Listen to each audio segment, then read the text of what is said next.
Bienvenue dans Market Call. Dans ce podcast, on va te résumer l'actualité macro pour que tu puisses toujours trader ou investir dans le bon sens sur les marchés financiers. En tout cas, pour le moment, nous on est en long pétrole. Et on le voit aussi sur les données de Goldman, les fonds d'investissement sont globalement en train de réduire leur exposition. Qu'est-ce que t'en penses ? On est au bottom ou... Avec le conflit au Moyen-Orient, la bulle IA et la flambée de l'inflation, on va t'aider à y voir plus clair pour t'aider à t'en sortir sur les marchés financiers cette semaine. Bon, c'est parti, nouveau podcast, Market Call. Est-ce que tu peux nous expliquer un peu ce que ça va être ? Alors concrètement, Market Call, c'est quoi ? Ça va tout simplement être un podcast hebdomadaire où on va essayer de résumer la plupart de l'actualité fondamentale pour aiguiller les traders sur les marchés. Exactement. Et d'ailleurs, dans actualité fondamentale, c'est plus actualité globale financière. T'es pas obligé de trader l'analyse fondamentale, de trader la macro, la géopo pour écouter Market Call. Le truc, c'est qu'on te donne les infos qui se passent sur le marché, sur les marchés financiers. Et ensuite, t'en fais ce que tu veux. En général, tu vas voir, il y a des idées de trade, etc. Il y a des idées d'investissement. Et c'est cool, quoi. En fait, concrètement, dans le podcast, tu peux avoir un peu toute l'actualité sur les marchés financiers toutes les semaines.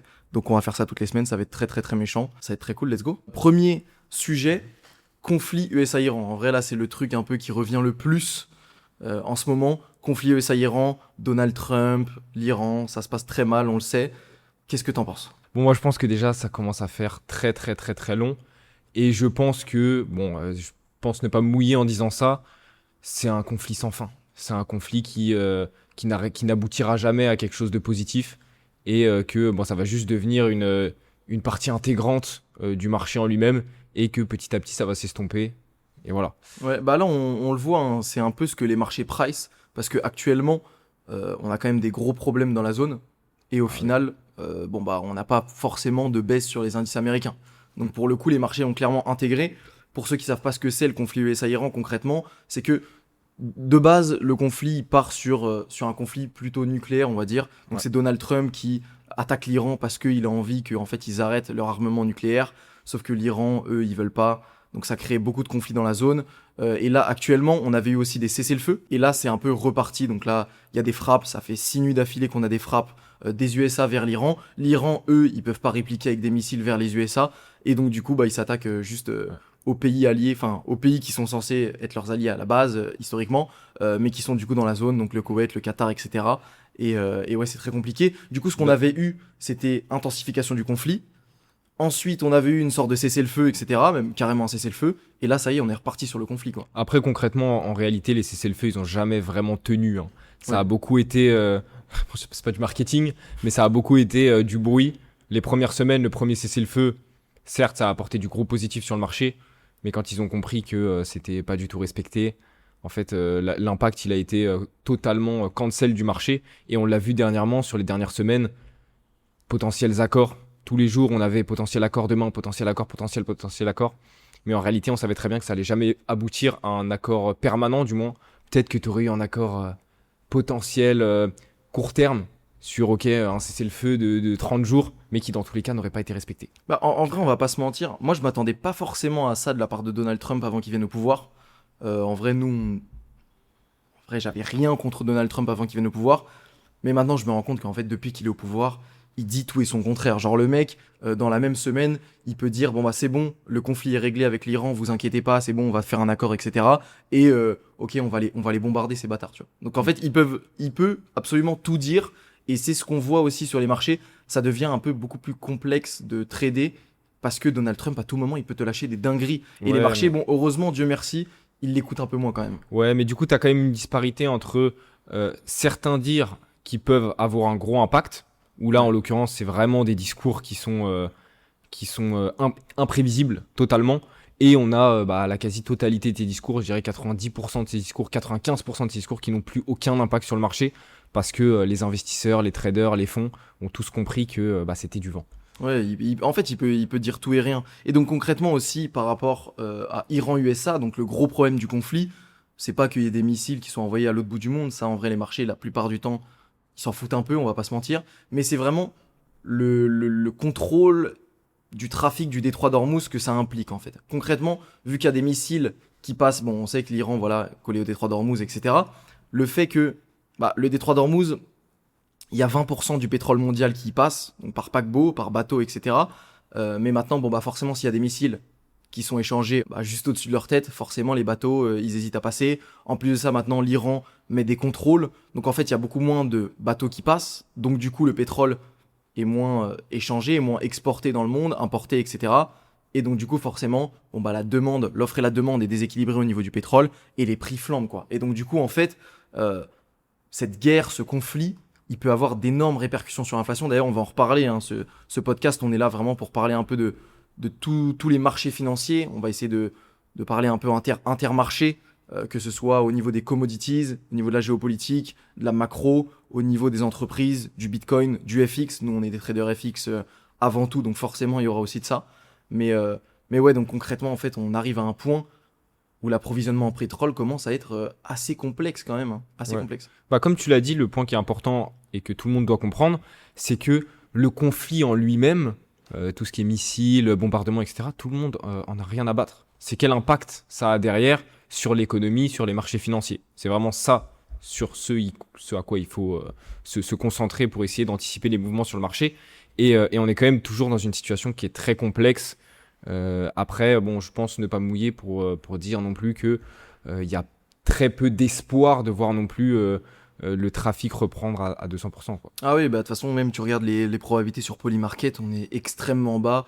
Même dans les 6 prochains mois, la proba que le détroit d'Ormuz revienne comme avant, les probabilités sont assez faibles quand même. Maintenant, ce qui est assez complexe, je trouve aussi, c'est qu'il y a des négociations qui sont toujours un peu en cours, selon Donald Trump, selon certaines fois l'Iran. Des fois ils disent A, des fois ils disent B. L'Iran, c'est un peu comme Donald Trump, on va pas se mentir. Ils disent tout et rien. Et ça, c'est assez complexe en vrai. Ouais, mais en fait, il y a une autre composante importante qui est pas vraiment mise en lumière. Bon, après, quand tu vas un peu plus en profondeur, tu le comprends rapidement. C'est que le conflit se limite pas à Iran-US. Parce qu'il y a un autre acteur majeur, c'est Israël. Et Israël, pour le coup, ils ont un rôle central parce que l'Iran, dans les négociations avec les États-Unis, implique Israël dans leur demande d'accord. En gros, leur condition pour qu'il y ait un accord comprend aussi l'arrêt de frappes israéliennes, etc.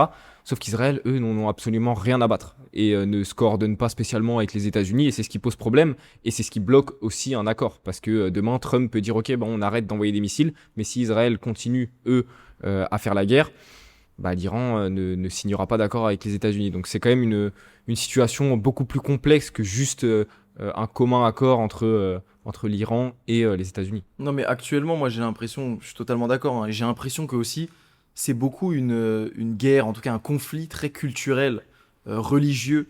J'ai l'impression qu'on n'arrive pas trop à se faire comprendre de tous les côtés, que ce soit les États-Unis avec l'Iran, que ce soit l'Iran avec Israël, etc. Et ça fait vraiment un conflit qui est que, est-ce que demain vraiment tu vois l'Iran se réconcilier avec Israël? Non. Ne serait-ce qu'un tout petit peu? Après, c'est pareil, hein, il y a aussi le grand débat de cette guerre-là, elle n'a pas commencé il y a 2 mois. Hein. Oui. C'est certes, là, il y a vraiment le détroit qui est impliqué et du coup le trafic maritime, notamment dans la production du pétrole, qui rentre vraiment en compte et c'est pour ça que c'est autant mis en avant. Mais en tout cas, les désaccords un peu politiques, géopolitiques, ils sont là depuis très longtemps. Ouais, 100%, 100%. Donc en fait, actuellement, le gros problème, du coup, c'est le pétrole. Le pétrole, il peut pas passer dans le détroit d'Ormuz. Et donc concrètement, toute cette mascarade, entre guillemets, tout ce conflit, il amène à quoi? Il amène à des hausses de prix. Donc là, le pétrole, il était passé des $70 le baril à $120. Il avait flambé complet. On a eu des corrections sur les cessez-le-feu, etc. Et on a eu des corrections carrément jusqu'au niveau d'avant-guerre, avant-conflit, de pré-conflit, quoi.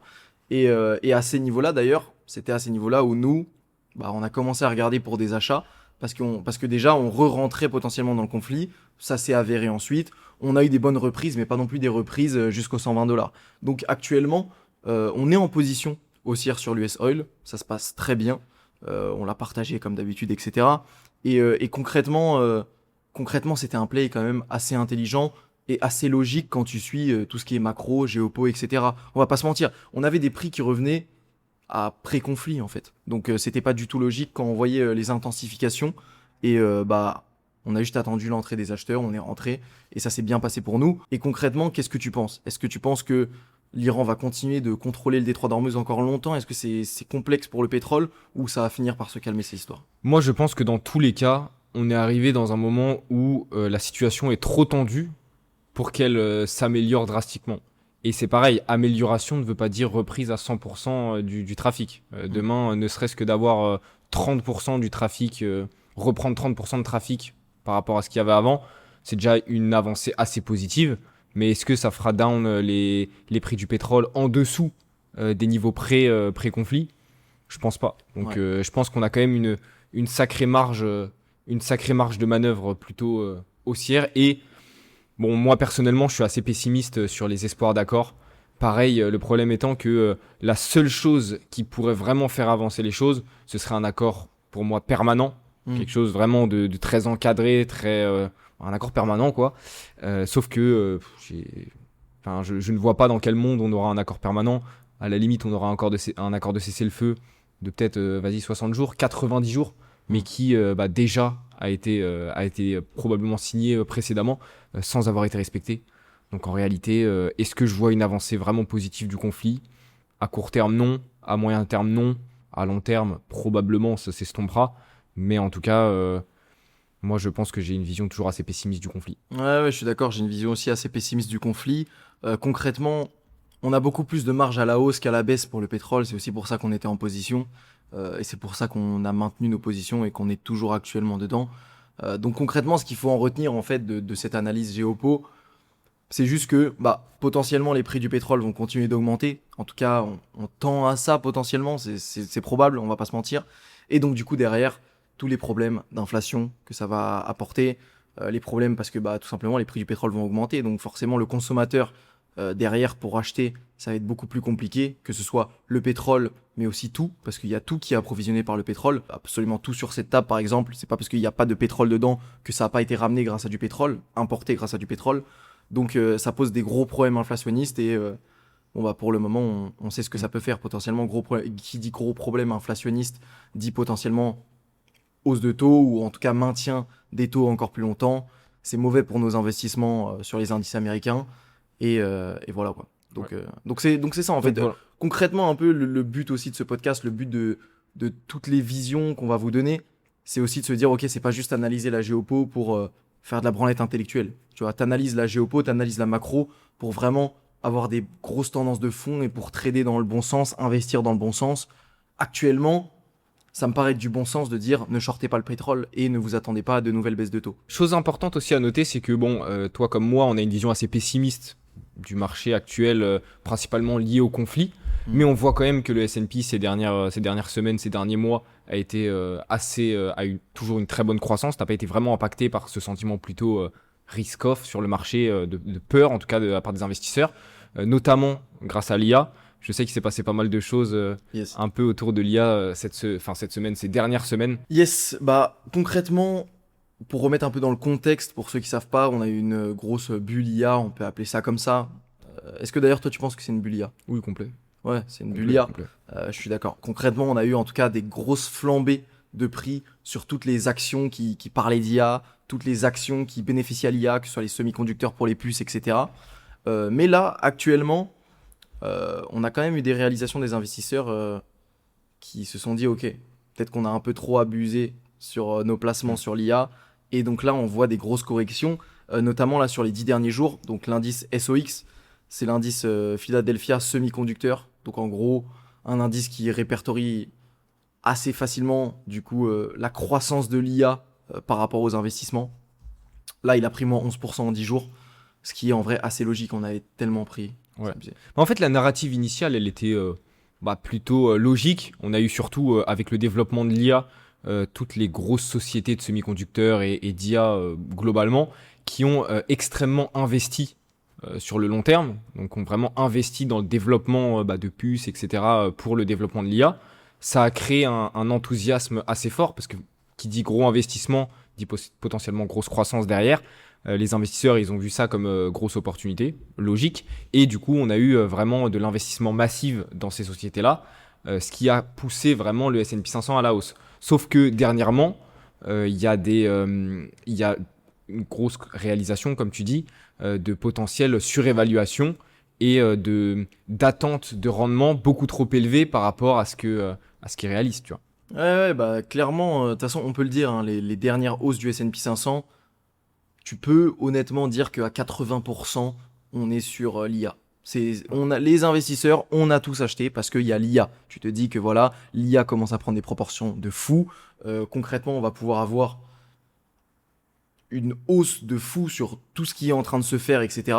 Donc forcément, t'investis. C'est le propre de l'investisseur. Maintenant, depuis les sommets de juin, on est à moins 22% rien que sur l'IA. Et quand tu sais que c'est à 80% ça qui a drivé la hausse du S&P, tu commences à remettre un peu en perspective justement les prix actuels du S&P. Le fait que les sociétés autour de l'IA aient investi massivement pour l'avenir, ça a fait que les investisseurs ont logiquement eu une opportunité d'investissement avec une vision assez court terme. J'entends court terme en investissement plutôt 4-5 ans. Tu vois. Ils ont estimé qu'ils allaient avoir des rendements extrêmement élevés sur les 5 prochaines années.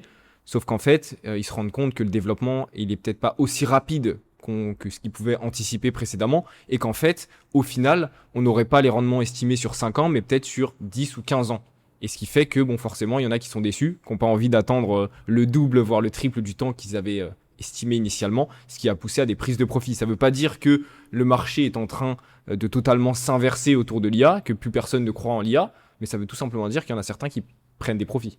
Ouais, c'est clair. De toute façon, il y a déjà le fait que tu te rendes compte que potentiellement les gains sur l'IA, on les aura bien plus tard. Et aussi, il y a les CAPEX. Les CAPEX, on le voit, c'est toutes les dépenses qui sont liées à l'IA, etc. Donc dans les entreprises. Et on le voit actuellement, elles sont en hausse de fou. Et est-ce que pour autant, on a des largement meilleurs rendements parce qu'on est sur l'ère de l'IA, etc. Pour le moment, pas vraiment. On a des bons rendements. Maintenant, il y a quand même une hausse des coûts qui est certaine. Donc du coup, on voit les investisseurs qui commencent à avoir un peu plus peur d'un excès de confiance sur l'IA, donc qui reprennent leurs profits. Est-ce que ça veut dire que on tire la sonnette d'alarme, on aura des grosses baisses sur le S&P 500? Moi, à titre personnel, je ne pense pas. C'est plus des prises de profit. On le voit, le S&P 500 dernièrement, il stagne un peu. Il y a des petites corrections. Est-ce que ça veut dire pour autant qu'il va repartir à la baisse? Absolument pas pour le moment. Maintenant, voilà, on peut quand même se poser la question, hausse du pétrole, prise de profit avec tout ce qui est CAPEX sur l'IA, etc. Voilà, est-ce que c'est le parfait moment pour investir ou en tout cas pour penser à une hausse court terme sur le S&P 500? Je dis court terme, j'entends 3 à 6 mois. Pas forcément, c'est pas le meilleur moment. Et on le voit aussi sur les données de Goldman qui ont publié, en gros, sur les fonds d'investissement sont globalement en train de réduire leur exposition sur l'IA et sur notamment le semi-conducteur plus particulièrement. Voilà, ça veut tout simplement dire qu'il y a des prises de profit et c'est ce qui pourrait se matérialiser sur le marché, sur le S&P 500 prochainement, bien plus que ce qu'on ne le voit déjà là. 100%, 100%. Un autre marché qui est en train de perdre pas mal, c'est le Bitcoin. Bitcoin, on est aux 63 000. Qu'est-ce que t'en penses? On est au bottom ou on repart en baisse là? Non, je pense que on n'est pas spécialement au bottom. Voilà, on est pour moi sur un horizon de temps long terme, sur des bons prix. Oui. Voilà, parce que ça peut être un bottom.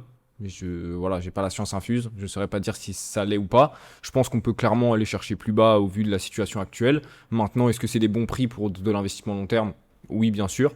Il y a pas mal de choses qui se passent, pas mal d'actualités un peu plus nichées, notamment avec MicroStrategy. Ouais, Stratégie qui est anciennement MicroStrategy du coup. Donc c'est la société qui fait que acheter du Bitcoin, etc. De Michael Saylor. Et concrètement, ils ont vendu 3600 BTC entre le 29 juin et le 5 juillet. Donc là, c'est récent, quoi. Ils ont vendu concrètement pour 220 millions de BTC. 220 millions de dollars de BTC. C'est juste énorme. Alors que justement, ils n'avaient jamais vendu. Ils ont toujours dit, nous, on accumule, on accumule, on accumule. Donc c'est les premières ventes. Ça fait mal à la confiance potentiellement des investisseurs, clairement. Et en plus de ça, on a le conseil d'administration qui autorise encore 1,25 milliard de dollars supplémentaires de vente sur le Bitcoin. Donc c'est assez historique à ce niveau-là et c'est pas bon pour le Bitcoin, c'est pas bon pour la narrative en tout cas. Mais ce qui est vraiment intéressant et ce qu'il faut vraiment comprendre, que c'est vraiment une question de confiance à ce niveau-là. Parce que c'est 3000 BTC, stratégie, ils ont quoi, plus de 800 000? Oui, ils ont plus de 800 000. Ouais. Ils ont plus de 800 000, donc en fait ça représente absolument que dalle par rapport à vraiment leurs ressources, leurs réserves. Mais c'est quand même un point stratégique qui fait perdre aussi pas mal confiance en les investisseurs plutôt à court terme. Maintenant, est-ce qu'à long terme, ça change vraiment la donne? Pas forcément. Mais en tout cas, on n'est pas dans une passe très positive pour le Bitcoin. Et il n'y a rien qui qui suggèrent une nette amélioration, en tout cas sur les prochaines semaines. Ouais, c'est clair. En fait, à long terme, on s'en fout un peu de ce que font Stratégie, je pense. Même si ça reste une grosse entreprise qui stack énormément de Bitcoin, bien sûr. Mais par contre, à court terme, c'est sûr que je m'attends pas à un bottom en sachant que Stratégie est en train de vendre ses Bitcoins, tu vois. En train de vendre une petite partie de ses Bitcoins, j'entends. BTC a perdu moins 33% en 2026. Depuis les ATH aux 120 et quelques mille dollars, on a été divisé par deux concrètement. On n'est plus autour des 60-65 000. Donc concrètement, est-ce qu'on a encore de la place pour aller une continuation de baisse? Clairement, je pense clairement. Donc voilà, en plus de ça, le BTC reste très sensible au conflit. Actuellement, il y a USA-Iran. Ouais. Moi, je pense que c'est pas le bon moment pour essayer de chercher des opportunités de trading court terme à l'achat. Je suis d'accord. Voilà. Après, bien sûr, si c'est un horizon long terme, investir en DCA ou investir même maintenant aux 60 000 avec un horizon de 3 à 5 ans, je pense que c'est pas trop se mouiller. Je suis d'accord. Au niveau du coup de l'inflation maintenant, on a eu cette semaine du coup l'inflation US, on rentre sur des trucs un peu plus niches, sur même plus notre domaine en vrai, on va pas se mentir, Bien même sûr. si bon, nous on est dans toute la finance, on analyse ça tous les jours. Maintenant, ce qu'on analyse vraiment tous les jours en profondeur, c'est le FX, c'est tout ce qui est FX, commodities, indices. Donc là, on rentre dans le domaine de prédilection. L'inflation US qui est passée de 4,2 à 3,5% alors qu'on avait 3,8 attendu. Donc Ouais. grosse baisse. Grosse baisse. Et d'ailleurs, j'aimerais bien juste aussi parler de ce que tu viens de dire. C'est certes niche, mais c'est vrai que il faut l'admettre, il faut le comprendre. C'est niche, mais c'est primordial pour l'investissement, Trading. pour tout. C'est niché Forex pour les opportunités, évidemment, en plus court terme. Mais en réalité, ça a un impact majeur sur les taux d'intérêt. Ça a un impact majeur sur l'entièreté de l'économie. Donc, c'est un élément, je dirais, bien plus que niche au premier abord, évidemment. Après, pour revenir aux datas d'inflation en elles-mêmes, on est passé de 4,2 à 3,5. Donc, on a un clair recul. On était attendu à 3,8. Donc, 3,5 au lieu de 3,8. C'est quand même plus que ce qui était attendu. Et on le voit dans la composante et dans le rapport en lui-même que tout provient de la baisse des prix de l'énergie et principalement du pétrole. On a eu sur les dernières semaines le pétrole qui a pas mal chuté. Et du coup, c'est logique que les données d'inflation s'en suivent. Et du coup, ce qui est d'autant plus intéressant, c'est que là, on a une reprise des prix du pétrole et que du coup, ça se répercutera potentiellement sur la prochaine lecture d'inflation. Et que du coup, certes, on a un recul plus prononcé que ce qui était prévu sur la data qui est sortie cette semaine. Mais prochainement, probablement la prochaine data pourrait, elle, reprendre en force. Et du coup, on pourrait retourner vers des niveaux plus élevés que les 3,5. Ouais, 100%. En fait, concrètement, quand tu vois une data sur ton Forex Factory, sur ton calendrier, c'est pas parce qu'elle est rouge que tu t'arrêtes là et que tu te dis, bon, c'est mauvais pour l'USD. Ok, on a une inflation plus basse que prévu, même largement plus basse. Bon, c'est forcément mauvais pour l'USD alors. Bah non, pas forcément en fait. Parce que concrètement, comme tu le dis, cette inflation-là, elle vient beaucoup des prix de l'énergie, des prix du pétrole notamment. Mais les prix du pétrole, comme on vous l'a dit, ils ont réaugmenté dernièrement. Sauf qu'en fait, le calcul il a été fait sur le mois précédent. Donc on n'a pas pu voir cette augmentation qui est venue juste après. Et donc du coup, forcément, on a eu des baisses plus puissantes que prévues. Mais est-ce qu'avec les dernières hausses de prix du pétrole, on va pas justement revoir de la hausse sur cette inflation? Bah potentiellement si. Et potentiellement, ça devrait combler un peu le gap qu'on a eu entre 3,5 et 3,8. En tout cas, c'est une probabilité. Donc en fait, même si on a de la baisse à court terme sur l'USD, effectivement, parce que forcément, qui dit baisse d'inflation plus grosse, dit la Fed va pouvoir se permettre d'abaisser ses taux directeurs un peu plus, voire même beaucoup plus. Et donc du coup, l'USD est beaucoup moins attractif sur le marché. Au final, si on a une hausse du pétrole, une continuation du conflit USA-Iran, est-ce que vraiment l'inflation va baisser autant que ce qu'on voit et à long terme? Peut-être pas, tu vois. Mais de toute façon, pour l'avoir analysé, on l'a vu, sur les 3 derniers mois, l'inflation, elle est drivée quasi intégralement par les prix du pétrole. Ouais. Donc là, on a eu 3 grosses lectures haussières, on a eu des grosses reprises d'inflation, on a eu une lecture baissière, on l'a vu cette semaine, on a eu une baisse de l'inflation, et là, actuellement, on voit des prix qui remontent. Sans surprise, on aura une inflation qui remontera. Après, évidemment, il reste encore du temps pour le développement des prix du pétrole, mais si on va chercher potentiellement les 90, du moins on tend à aller vers les 90 dollars, on peut s'attendre à ce que l'inflation elle retourne au 4,2 sans vraiment gros problème. Ouais, c'est une possibilité claire. Et en même temps, j'ai envie de te dire, c'est logique qu'elle soit drivée par les prix du pétrole parce que t'as vu la volatilité du truc. Genre C'est les prix du abusé. pétrole, ils font du x2, ensuite ils redivisent par deux, c'est ultra volatile, donc forcément c'est ça qui prend tout en compte, et c'est pour ça pour moi aussi qu'il faut pas mal analyser l'inflation sous-jacente aussi. Ouais. Genre ça faut le dire, l'inflation sous-jacente, c'est l'inflation qui va calculer les éléments les moins volatiles d'une économie, et donc du coup ça va te permettre juste d'analyser l'inflation, mais sans analyser les éléments saisonniers ou juste très volatiles qui vont potentiellement recorriger derrière. Et donc du coup, faut d'autant plus analyser ça dans des moments où les prix de l'énergie sont Mm. autant volatiles. Évidemment, après, il faut aussi quand même avoir un pas de recul et comprendre que la data d'inflation, elle a un impact réel sur le marché et qu'à l'heure actuelle, il y a tellement de différentiels entre la partie sous-jacente et la lecture globale que en réalité, les marchés se focusent vraiment sur l'inflation globale en elle-même. Après, bien sûr, pour avoir la réelle santé économique, regarder la data sous-jacente, c'est extrêmement important, mais pour les faits, pour les réactions de marché, la data globale est quand même nettement plus intéressante. Et on l'a vu notamment avec les probabilités de taux qui sont passées, je l'ai noté juste ici, de 71 à 56% après la data. Ouais, Donc ouais. baisse des prix. Mais exactement comme on l'a dit, il y a de bonnes probabilités que si l'inflation reparte à la hausse, on ait un repricing haussier. Et c'est exactement la raison pour laquelle, de notre point de vue, on s'attend, enfin on l'a constaté, à un léger recul des prix sur le dollar, donc une légère baisse du dollar. Mais en réalité, est-ce qu'à moyen terme ou est-ce qu'à long terme, on voit un dollar baissier? Pas du tout. Moi, Ouais, je pas m'attends forcément. vraiment à ce qu'on ait plutôt des reprises haussières à moyen terme. Pas forcément, parce que comme tu l'as dit, au vu des probabilités de hausse de taux en 2026, on est passé de 71 à 56%. Maintenant, au vu de la reprise du pétrole, si on a ne serait-ce que des petites reprises d'inflation, ces 56% vont passer à 70%, peut-être 75% de probabilité de hausse de taux. Je pense honnêtement, sans trop mouiller, qu'on aura cette hausse de taux de la Fed en 2026. Donc du coup, rien de bon pour les indices américains, rien de bon pour le sentiment de marché global, hein. On reste dans un contexte très inflationniste où on a du conflit en plus.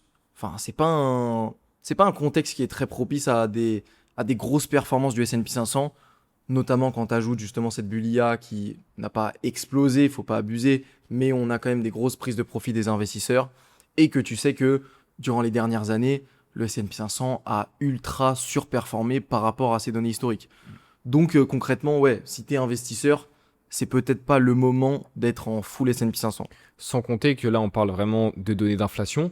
Mais si on la compare et qu'on la met en relation avec, entre guillemets, l'ensemble de la santé économique des États-Unis, on a quand même une économie qui reste robuste. L'emploi reste assez solide. Bon, on a eu quelques datas un peu fragiles, mais globalement, le secteur reste bon. Pareil, en termes de croissance, on a une croissance qui est globalement positive. Donc je pense que le rôle de la Banque centrale peut... Enfin, en tout cas, on a une part de la Banque centrale qui peut se permettre d'augmenter les taux cette année. Évidemment, on peut être patient, il n'y a aucune raison de se précipiter, mais en tout cas, je pense que comme tu l'as dit, c'est une cartouche qui pourrait être utilisée cette année, et donc comme tu l'as dit, est-ce que c'est propice à réellement avoir un marché très optimiste sur les actions?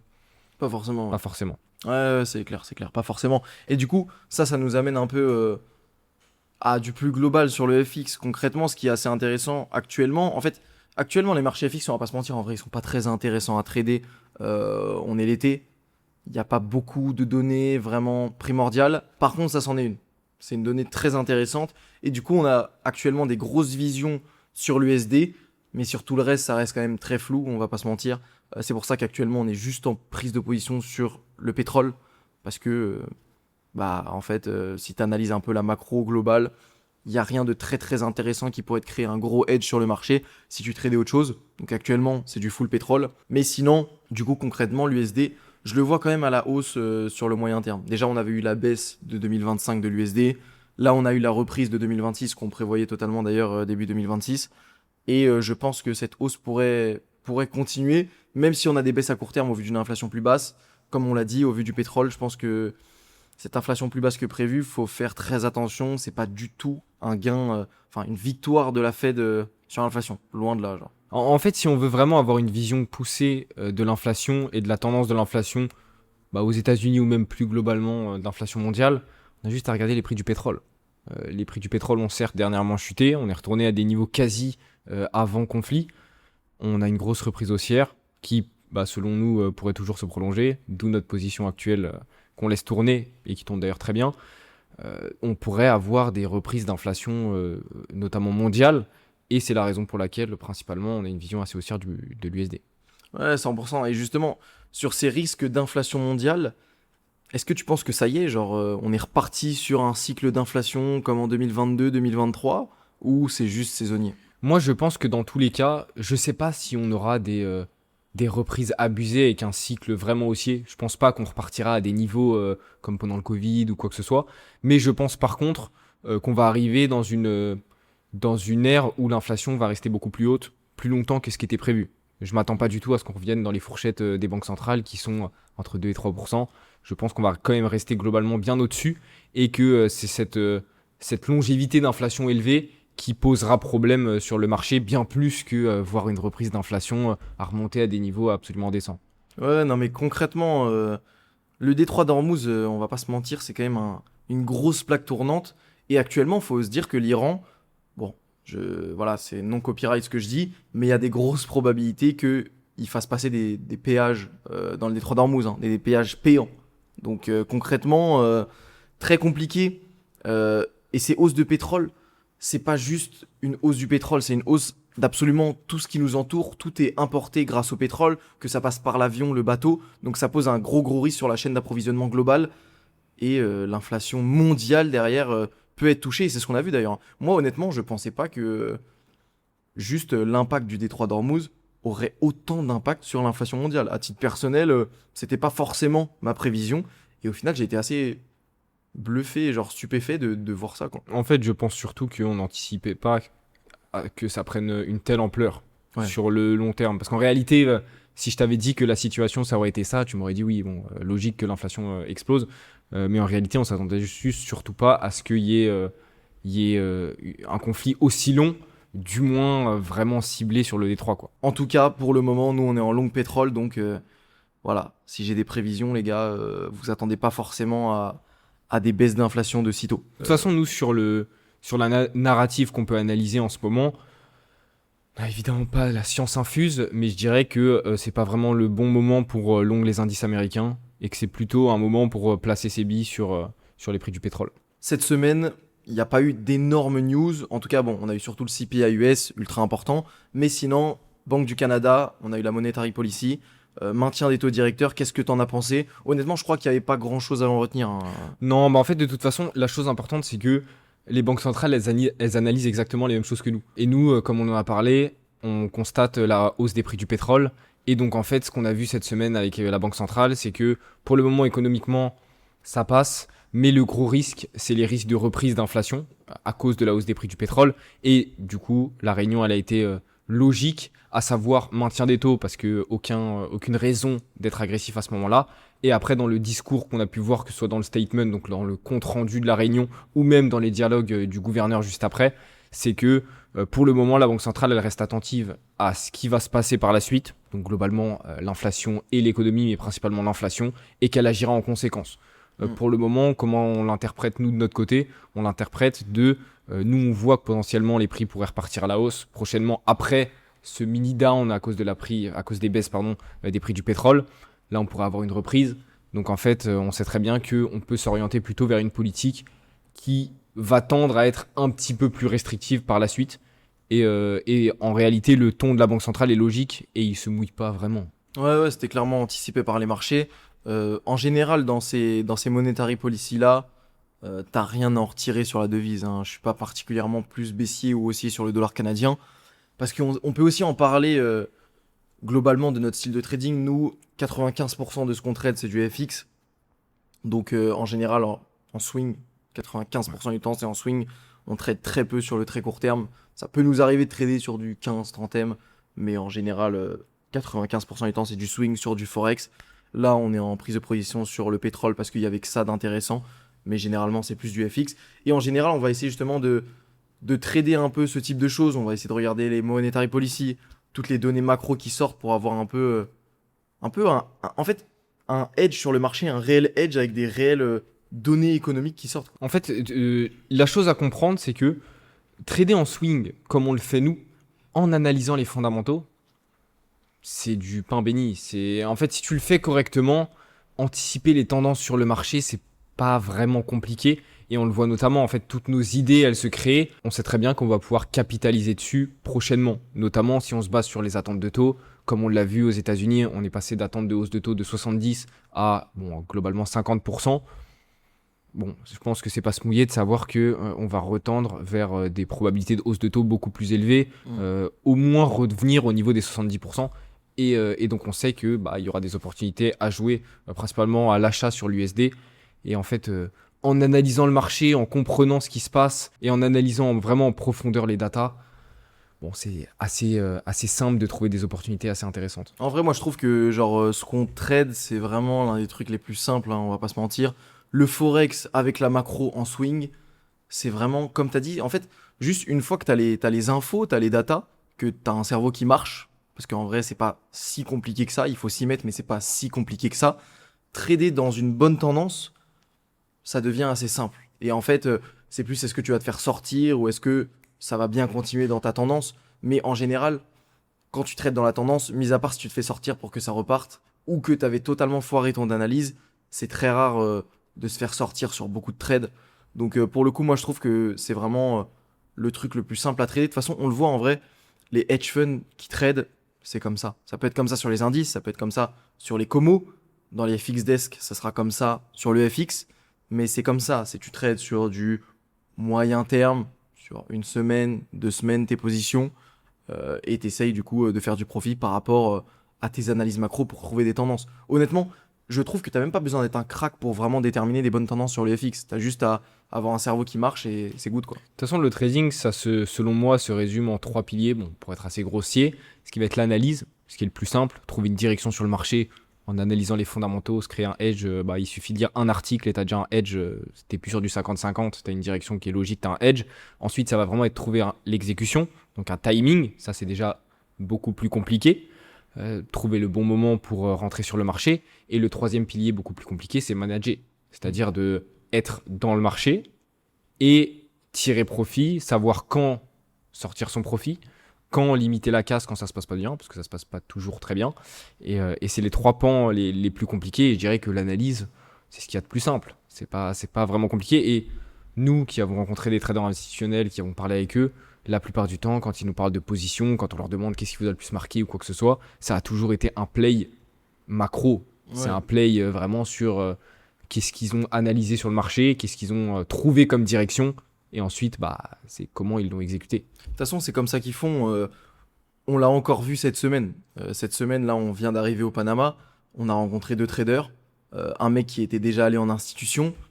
Qu'est-ce qu'il dit ? Si je lance un trade, j'ai un rapport comme ça, mais en largeur. Hein. C'est pas juste la page, c'est en largeur. J'ai un rapport comme ça à rendre au supérieur pour confirmer que ma position était bien logique. Et pour justifier le fait que je prenne un risque sur le marché.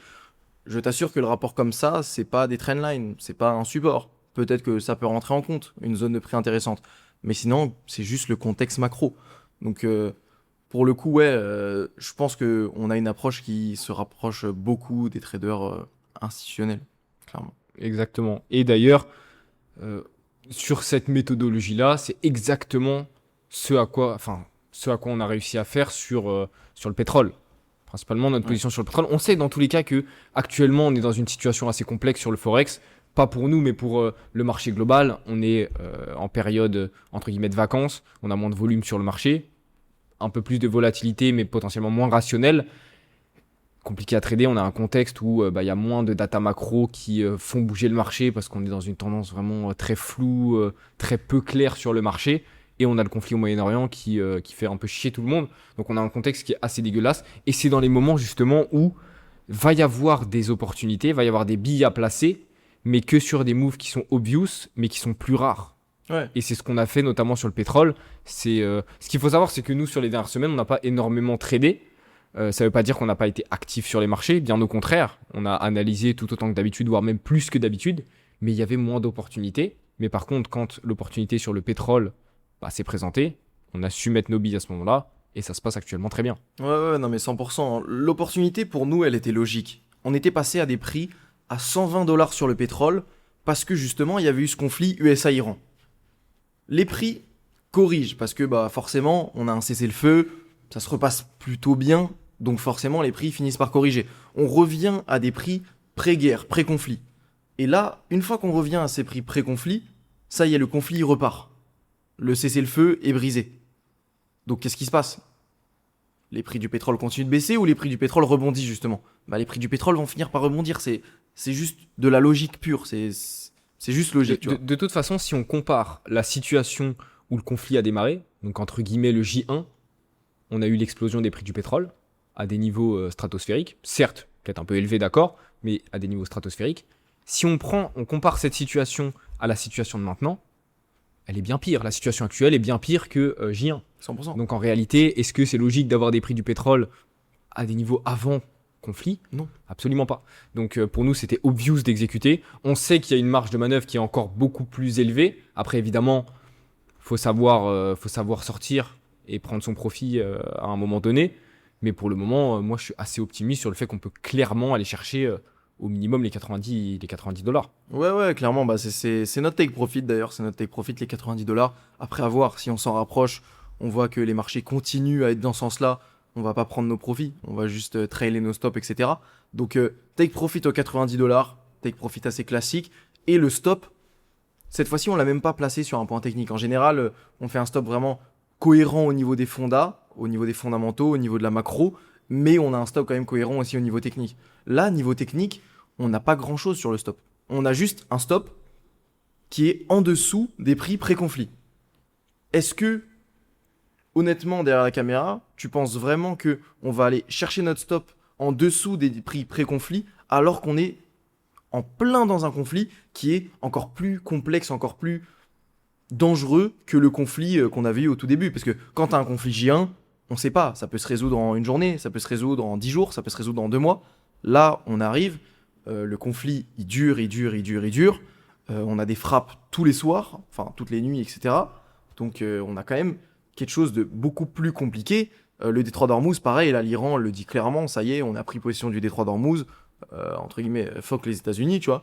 Donc très complexe, on est dans des moments beaucoup plus complexes et on a mis un stop, donc du coup, qui est vraiment all good, tu vois, genre vraiment j'étais comme ça, genre j'étais tranquille sur le stop parce que c'est juste pas cohérent, on n'ira pas chercher nos stops et la probabilité était logique. Donc dans ces moments-là où il y a peut-être un peu moins de proba sur tes trades, cherche le trade qui va te faire ton mois. Moi franchement c'est ce que je pense. Ce mois-ci, je pense qu'on va faire un bon mois juste parce que on a trouvé le trade ou les 2 trades qui vont faire notre mois au lieu d'essayer de trader sur 10 trades, avoir un hit rate de 30% et du coup soit pas être rentable, soit être vraiment très très peu rentable. Quoi. En fait, ce qui est extrêmement important actuellement, et même dans une carrière de trader complète, il faut que tu comprennes qu'il y a des moments qui sont propices à faire du profit, et il y a des moments qui sont propices à préserver son capital.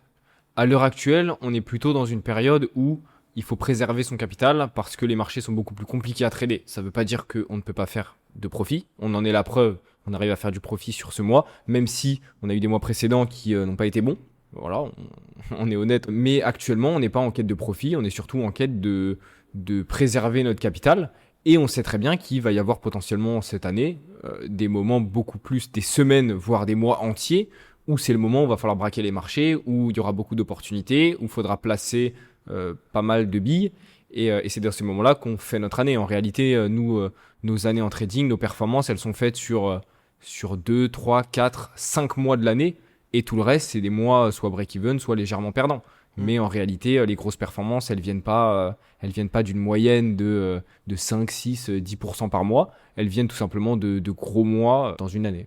C'est ça, de gros mois dans une année. Et les autres mois, par contre, tu as réussi à maintenir un risque cohérent, un PNL cohérent pour pas tout perdre. C'est le truc de base. Après, le mec qui te fait croire qu'il braque les marchés toute l'année, bon, bah ça, tu peux y croire. Tu peux croire qu'il fait 40% à l'année ou je ne sais combien. Maintenant, en général, c'est très compliqué. Honnêtement, même quand tu vois un PNL en R, par exemple, même un 30 R, en général, ça peut même pas se calculer en pourcent. Parce que c'est quoi? Tu mets toute ta fortune sur un seul compte de trading et tu balances 1% de tout ce que tu as? Non, ça serait juste trop abusé. Si tu as fait plus 30 R, c'est que théoriquement, tu aurais pu aussi en perdre 30. Tu vois.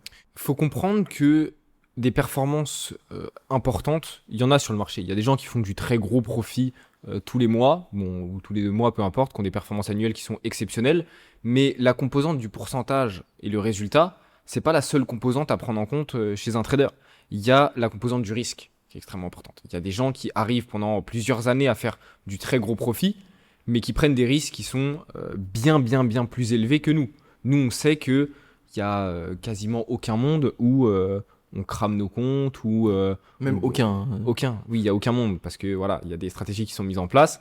Et certes, c'est pareil. Il y aura aucun monde où on fera une année à 300%, 200%. Donc ça, c'est, il y a aucun monde. Il n'y a aucun monde, mais il y a aucun monde où on crame notre compte. Donc en fait, c'est un équilibre à trouver. Là où quelqu'un qui aura des très grosses performances peut lui arriver en 2 semaines à cramer l'entièreté de son compte. Il en est conscient. Mais voilà, c'est sa limite, il l'a jaugé. Donc il faut vraiment avoir cette comparaison entre performance et risque et pas simplement catégoriser un trader en fonction de son pourcentage de gain. Parce que déjà, les traders les plus performants sont pas forcément ceux qui font le plus de pourcentage.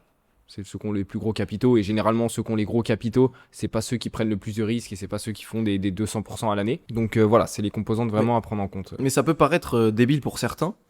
Mais nous, je suis convaincu que dans les prochaines années, on va faire moins de R que durant ces dernières années. Et je pense ça parce que tout simplement, en ce moment, on se rend de plus en plus compte que un trading qui est gagnant sur le très long terme et qui est logique aussi quand tu augmentes tes capitaux, parce que ça y est, on commence à augmenter nos capitaux, on commence à avoir des capitaux intéressants, on ne trade plus avec 100 euros par trade, tu vois, ça y est, c'est dépassé. On comprend juste que balancer 10 trades par mois alors que tu balances des milliers d'euros par trade, ça commence à être plus vraiment logique, plus vraiment cohérent. C'est vraiment, quand tu parles d'assez grosses sommes, en tout cas pour nous, c'est quand même des assez grosses sommes, tu te dis que je préfère augmenter peut-être un peu les sommes sur les trades que je fais, mais en balancer peut-être 3, 4 au mois et faire une performance qui est beaucoup plus conservative par rapport à ce que tu aurais pu faire, mais au moins tu conserves tes capitaux et c'est le truc de base. En fait, je pense que n'importe qui commence à vraiment avoir des gros capitaux comprend que, ok, là, je vais arrêter de faire n'importe quoi, je vais arrêter de balancer 10 trades par mois et je vais vraiment me concentrer sur les 2-3 trades qui m'apportent le edge nécessaire pour me faire mon argent. Tu vois. Et je pense qu'on va de plus en plus vers ça, nous. Et c'est pour ça que, en général, d'ailleurs, tu vois à peine des milliardaires et tout, ils balancent pas des trades court terme. Genre, ils vont pas faire du day trading, ils vont pas faire du scalping, ça n'existe pas. Ils vont faire, à la limite du swing, plus généralement de l'investissement vraiment beaucoup plus long terme parce que ça y est, c'est plus conservatif. Aussi, psychologiquement, le cerveau, il n'est pas fait pour perdre des milliers de dollars comme ça en quelques minutes. Ça n'existe pas, tu vois. Donc voilà, je pense que même si dans les prochaines années, on risque d'être encore plus performant parce que forcément, on prend encore de l'XP et c'est incroyable, tu vois. C'est un chemin sans fin, entre guillemets. Je pense qu'on sera meilleur trader en faisant des moins bonnes performances. Exactement. Et il faut se dire que le capital, c'est ce qui va déterminer ton rendement et pas simplement ton pourcentage. Parce que faire 200% sur un compte à 10 euros, c'est moins que 1% sur un compte à 1 million. Donc voilà, il faut vraiment prendre ça en compte. C'est important de le comprendre. Et surtout, ne tombez pas dans le je veux être surperformant en termes de pourcentage de gains. En négligeant l'aspect risque. Parce que il faut savoir que dans la vie, l'objectif, c'est pas de simplement faire de l'argent, mais c'est d'être bien dans sa vie. Et tu peux pas être bien dans ta vie avec un stress permanent et avec le risque de pouvoir cramer ton compte ou le risque de pouvoir tout reprendre de zéro. Et d'ailleurs, ça va arriver. Hein. Si jamais tu mets trop de risques, ça va forcément arriver en termes de probabilité. Ça peut être dans 6 mois, ça peut être dans 1 an, ça peut être dans 3 ans, mais tu vas finir par tout perdre. Exactement. Et il y a des traders qui arrivent à faire des performances gigantesques sur 3 ans, mais qui, au bout de la 4e année, crament tout et n'arrivent plus jamais à avoir de bonnes performances, tout simplement parce que les risques sont trop importants et que c'est une barrière mathématique que tu ne peux pas maîtriser. C'est ça, t'as beau avoir même 99% de probabilité de gain sur ton trade, si tu mets à chaque fois 100% de ton compte, oui, pendant peut-être 1 an, tu vas réussir si tu fais 10, 20, 30 trades, mais un jour, tu seras peut-être millionnaire, multimillionnaire, bah tu vas finir par tout perdre en fait. Parce que tu as mis 100% de ton compte. Donc le jour où ça tombe sur pile, au lieu de tomber sur face, même si tu avais 99% de chance de tomber sur face, bon bah tu finis par tout perdre. Donc c'est bien, tu as gagné pendant 2-3 ans, mais si tu as fini par tout perdre, ça reste 2-3 ans de perdu, quoi. Donc voilà, assez compliqué. Fin du podcast, je pense. On s'arrête là. Abonnez-vous si jamais vous voulez suivre l'actualité financière. Il y en aura un toutes les semaines de ce podcast-là. Donc voilà, on essaye d'aller sur les sujets de la finance vraiment plus globaux jusqu'à finir sur du plus deep, du moins mainstream, du un peu plus niche pour essayer de vous donner toujours les meilleures opportunités et de trader dans le bon sens. C'est juste la base. Donc si jamais tu veux suivre les dernières actualités financières, pouvoir trader dans le bon sens, trader avec les vraies infos du marché, on ne parle pas de support, résistance. En tout cas, on peut en parler si vraiment c'est des gros niveaux, si on est sur les ATH, si on a vraiment un gros support à certains moments. Maintenant, ça reste de la macro, de la finance, quelque chose de professionnel. Donc voilà, on se retrouve la semaine pro. Ciao.